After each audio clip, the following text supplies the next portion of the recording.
Badereva ba taxi ku luguudo oluva e Masaka okudda Ekyotera bagamba nti omusirikale Godfrey Sabiri asusse okubalemesa okutambuza abantu olw'okubasaba ssente kyokka ng'emmotoka zaabwe tezibeera na buzibu.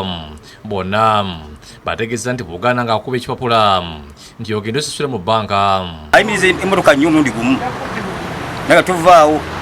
Ekisinga okubaluma nti yateekawo n'omutimu gwa ssente buli emmotoka ku luguudo luno zirina okumuwa buli lunaku.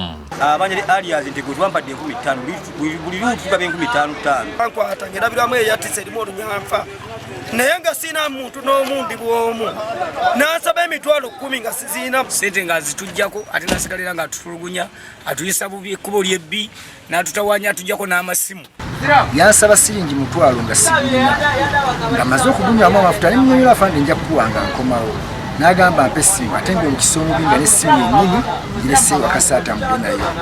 Yandagira nzigemu abasaabaze emmotoka ndipaakinge ku poliisi. Ssente wa Badereva Peter Musigi agamba nti Sabiri ababazizaako emirembe nga batulugunya nkubajjako enguzi ku buli mmotoka eyita ku luguudo oluva Ekyotera okudda Mutukula.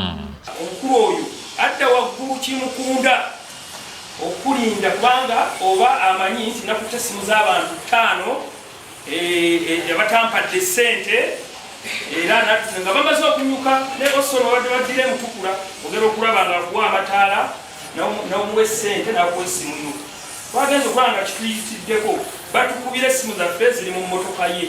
Bano mu lukiiko lubadde olw'ebbugumu lwe batuziza ku sitaalingi Ekyotera nga lyetabyemu ne DPC Hassan Musoba ye Sabiri gwe balumiza ne mukama w'avunaanyizibwa ku traffic mu Kyotera Benoni abalulema ategeeza nti bazze bafuna okwemulugunya okuva mu bavuzi ba taxi nga Sabiri babatulugunya n'okubaggyako ssente.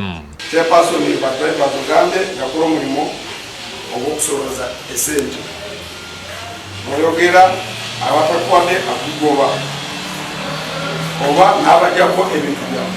Kyokka ategeeza nti olw'abavuzi ba taxi abawa poliisi ssente ez'okugula amazzi ag'okujja nga bakola emirimu gyabwe ku luguudo luno naye ensonga ya Sabiri bagenda kugikolako. Waliwo bamu mikwano gyaffe mumwe oyinza kujja n'ogamba afaazi zino ogenda okugulamu muki amazzi. Ye DPC Musoba asizeewo nti Sabiri agenda kunoonyerezebwako era akangavule ku nsonga ey'okujja enguzi ku Badereva ba taxi.